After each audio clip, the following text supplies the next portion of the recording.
नमस्कार, आप देख रहे हैं ब्रेकिंग बिहार। अभी हम हैं रालोसपा कार्यालय में और रालोसपा के बिहार के प्रदेश प्रवक्ता चंदन सिंह हमारे साथ है। जिस प्रकार से चिराग पासवान ने 5 सीटें ले ली एनडीए की और केंद्रीय मंत्री रहे पशुपति पारस को एक भी सीट नहीं दिया, वैसे में पारस जी इन दिनों कहा जा रहा है कि महागठबंधन के टच में है, लेकिन यह भी कहा जा रहा है कि लालू प्रसाद यादव इन दिनों उनको भाव नहीं दे रहे। चंदन जी, वहां से भी निकले एनडीए से बाहर है। हालांकि आपने मंत्री पद से, मंत्री जी ने इस्तीफा दिया, एनडीए से अभी भी आप लोग बाहर नहीं हैं, लेकिन यह खबर तो पक्की है कि महागठबंधन में जाना है आप लोग। नहीं, महागठबंधन में जाना तय है। अभी विकल्प जो है शीर्ष नेतृत्व इनको तय कर रहे हैं कि क्या होना है। चुनाव तो जो लड़ना है, सीटें जो नहीं मिली और सीटें नहीं मिली और ये 11th आवर में जिस तरीके का फैसला हुआ, जो कि उम्मीद नहीं थी, जिस तरीके से सम्मान नहीं मिला, ना इंसाफ़ी हुई और ईमानदारी का जो फल मिला, और यही चीज़ अगर करना था तो आप पहले कह दिए हुए होते। तो बीजेपी के नेताओं का कहना है कि आपको जो सम्मान दिया गया जी, आपके कद से ज़्यादा सम्मान दिया गया, आपको केंद्र में मंत्री बनाया गया, इतने दिनों तक आपको शांति से बैठकर रहना चाहिए ताकि आगे आपको और सम्मान दिया जा सके। कद नहीं था, कद से जितना कद था उससे ज़्यादा सम्मान दिया। क्या बात करते हैं, हमारे पास 5 सांसद थे, उनको समर्थन दिया, हम उनके घटक थे, ईमानदारी के साथ थे। कभी भी कोई भी मुद्दों पर, किसी भी इशूज पर कभी कोई आरोप प्रत्यारोप नहीं हुए, हमेशा साथ दिया। हमेशा उनके कहीं भी, जैसे प्रदेशों में, अलग अलग प्रदेशों में विधानसभा का चुनाव हुआ और जिनको आज साथ लेकर, जिनको 5 विधानसभा की सीटें हुए, ये लोकसभा की सीटें जिनको दी है, वो उनके खिलाफ लड़े। उनके प्रधानमंत्री जी मोदी जी के मंच को उन्होंने शेयर नहीं किया, हमेशा अपने दरकिनार अपने को रखा। जनता के बीच में उन्होंने कहा कि हम आपके जनता के साथ मेरा गठबंधन है, आपके साथ नहीं है। तो ये सब विरोधाभासी बातें जिन्होंने कही, उनको 5 सीटें मिली।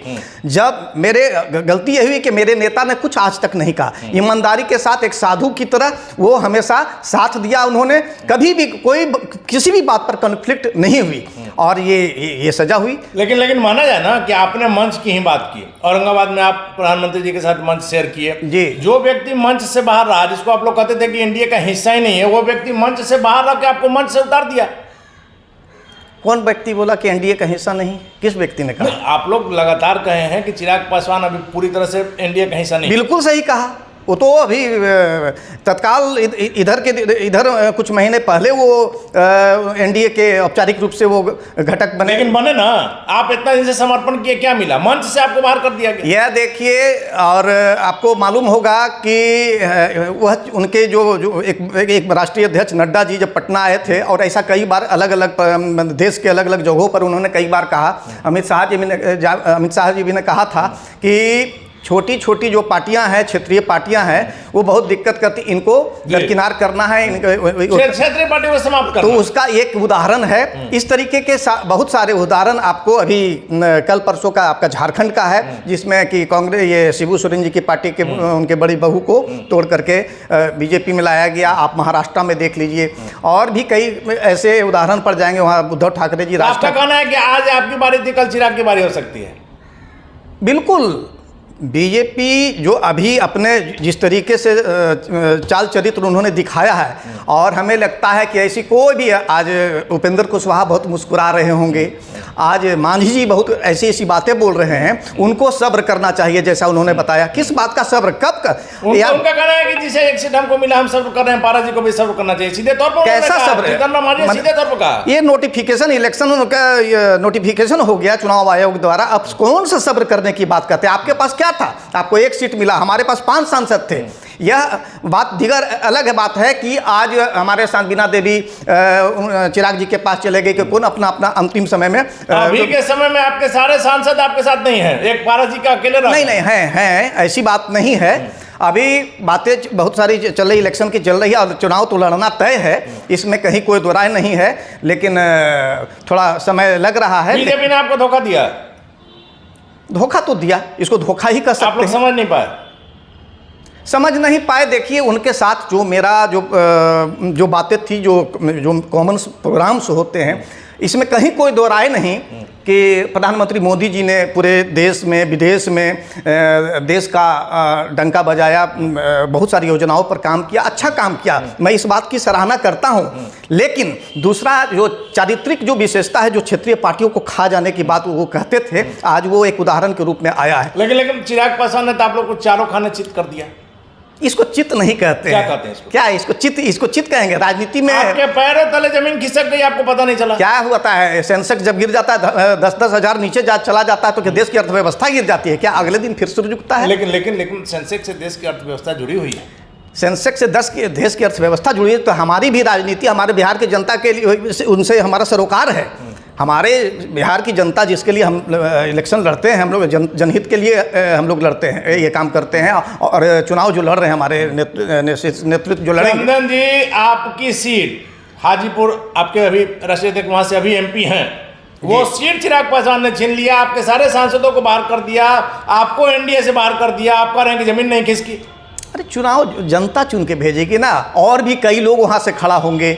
वो तो जनता तय कि आज 3 दिनों से पूरे हाजीपुर की जनता, हर वर्ग के लोग, मैं बता रहा हूँ, चाहे आप जो कहते हैं उच्च जाति, पिछड़ी जाति, दलित, सारे वर्ग के लोग, अल्पसंख्यक लोग, बहुत भारी भीड़ रात भर यहाँ पर लगी हुई कि आइए और आप चुनाव लड़िए, घबराना नहीं है। उनको बहुत, जब अकेले लड़ने की बात कर रहे हैं, लेकिन अभी बहुत सारी चीज़ें हैं और विकल्प खुला हुआ है। एक चीज मानिएगा ना, लगातार केंद्रीय मंत्री पारस जी कई सभाओं में मेरे सामने कहे हैं कि मैं आजीवन NDA में बना रहूंगा। हाँ, कहा सीटों को लेकर के पारस जी की बात भी झूठी साबित हो गई। अगर आपको सीट नहीं मिला तो आपने NDA छोड़ दिया। आपने कहा था कि मैं जिंदगी भर, जब तक जिंदा हूं, मोदी जी के साथ रहूंगा। ऐसा भी नहीं था कि अगर आप मुझे सम्मान नहीं देंगे, पत्तल बिछाकर खाना परोस करके उसके बाद पत्तल सामने से खींच लीजिए, पत्तल खींच लेंगे तब आप अपना विरोध। जब सम्मान नहीं होगा, अपना आत्मसम्मान, स्वाभिमान भी एक चीज है, कैसे हम वहां पर बैठे रहेंगे? जब सम्मान आपको नहीं मिल रहा है, आपके ये नहीं है, तो फिर तो निकल जाना ही, अपने सम्मान बचाने के लिए निकल जाना ही बेहतर है। मंत्रिमंडल से उन्होंने इस्तीफा दिया